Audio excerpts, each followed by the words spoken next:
नमस्कार, मैं हूं विनोद महला। आप देख रहे हैं द मुद्दा। भारतीय जनता पार्टी हरियाणा में विधानसभा चुनाव की तैयारी में जुट चुकी है। लोकसभा चुनाव में भारतीय जनता पार्टी को हरियाणा में बड़ा झटका लगा है, लिहाजा पार्टी हाईकमान इस बात को लेकर नाराज है। भारतीय जनता पार्टी हाईकमान ने मनोहर लाल को बदला भी, लेकिन उसके बावजूद भी भारतीय जनता पार्टी को अच्छे नतीजे नहीं मिले हैं। तो देखिए, भारतीय जनता पार्टी ने कल धर्मेंद्र प्रधान को हरियाणा में चुनाव प्रभारी नियुक्त किया और सह प्रभारी जो बनाए गए हैं विप्लव देव बनाए गए हैं, जो हरियाणा के संगठन के प्रभारी भी हैं।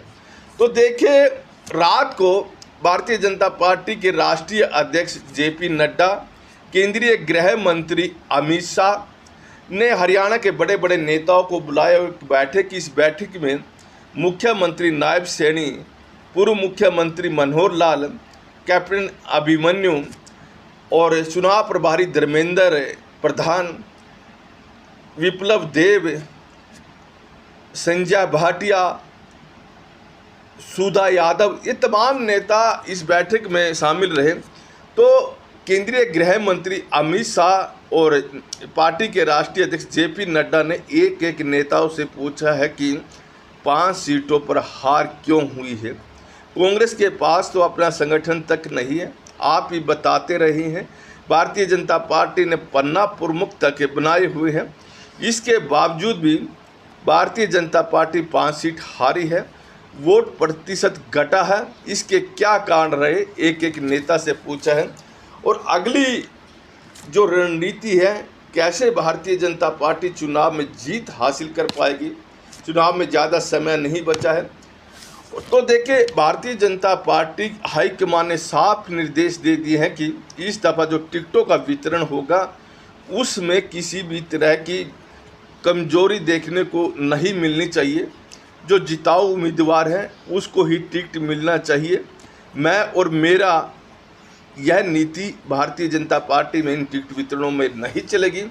ऐसे संकेत पार्टी के राष्ट्रीय अध्यक्ष जेपी नड्डा ने केंद्रीय गृह मंत्री अमित शाह ने दे दिए हैं।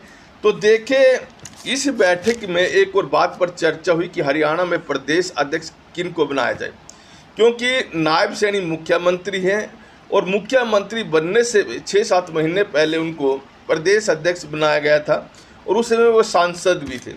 भारतीय जनता पार्टी एक नेता एक पद के रणनीति पर चलती है, लेकिन देखें तो नायब सैनी के पास 3 पद रहे हैं। अब नायब सैनी को प्रदेश अध्यक्ष पद से छोड़ना पड़ेगा, नया प्रदेश अध्यक्ष बनाना पड़ेगा। लेकिन ये जो नया प्रदेश अध्यक्ष बनेगा, ये हरियाणा विधानसभा चुनाव की दृष्टिगत से जातीय समीकरण बनाने की दृष्टि से ही बनेगा। सवाल है कि जाट नाराज हैं, जाटों की नाराजगी दूर करने का भी प्रयास किया जा सकता है। यहाँ किसी जाट नेता को भी प्रदेश अध्यक्ष बनाया जा सकता था। नायब सिंह सैनी से पहले ओम प्रकाश धनखड़ अध्यक्ष रहे हैं, हालांकि उनको मनोहर लाल के साथ उनकी बन नहीं रही थी, इसलिए मनोहर लाल ने उनको हटवा दिया था। हालांकि उनका टर्म पूरा हो चुका था, लेकिन उसके बाद कई महीने गुजर चुके थे, लेकिन कहीं ना कहीं मनोहर लाल और ओम प्रकाश धनखड़ की बन नहीं रही थी और मनोहर लाल ने उनको हटवा दिया था। यह तर्क दिया गया था कि ओम प्रकाश धनखड़ जाटों में अपनी पैठ नहीं बना पाए हैं।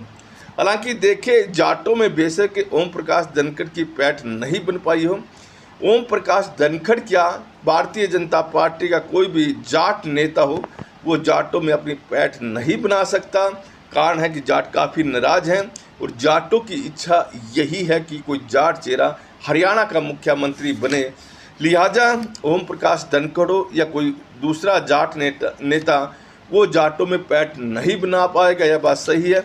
लेकिन देखिए, तो ओम प्रकाश धनखड़ ने हरियाणा के अंदर पार्टी के संगठन को मजबूत किया है, पार्टी के कार्यकर्ताओं में पूरा जोश डाला, उनकी जो एक्टिविटीज़ थी वो चलती रहती थी। लेकिन जैसे ही नायब सिंह सैनी प्रदेश अध्यक्ष बन गए थे, उसके बाद उन्हें काम करने का भी मौका नहीं मिला, फिर उनको मुख्यमंत्री बना दिया। उनका तो प्रदेश अध्यक्ष होने के नाते अभिनंदन ही पूरे नहीं हुए थे। तो देखिए, यहाँ किसी ब्राह्मण चेहरे को भी प्रदेश अध्यक्ष बनाया जा सकता है। हालांकि रामविलास शर्मा पहले प्रदेश अध्यक्ष रहे हैं। 2014 में जब भारतीय जनता पार्टी सत्ता में आई थी तो रामविलास शर्मा अध्यक्ष थे। उन्होंने काफ़ी मेहनत की थी, पार्टी सत्ता में आई थी, लेकिन मुख्यमंत्री रामविलास शर्मा नहीं, मनोहर लाल बना दिए थे। कारण था कि मनोहर लाल प्रधानमंत्री नरेंद्र मोदी के चहेते चेहरे रहे हैं और आरएसएस में दोनों ने मिलकर काम किए हैं, तो उसका फ़ायदा मनोहर लाल को मिला है। तो देखिए, हरियाणा की जनता में मनोहर लाल की कोई पैठ नहीं रही। तो उस समय जब मनोहर लाल मुख्यमंत्री बनाए गए थे तो लोगों में इतनी खुशी नहीं हुई थी। तो देखिए, पहले 5 साल तो अच्छे निकल गए, दूसरी बार वो पूर्ण बहुमत के साथ सत्ता में नहीं आ सके, तो तीसरी दफ़ा देखिए तो मनोहर लाल की खिलाफ हो चुकी है। और बेशक वो करनाल लोकसभा से सांसद बन गए हो, लेकिन कहीं ना कहीं एंटी इनकम्बेंसी जितनी मनोहर लाल की हरियाणा के अंदर किसी भारतीय जनता पार्टी के दूसरे नेता की नहीं है।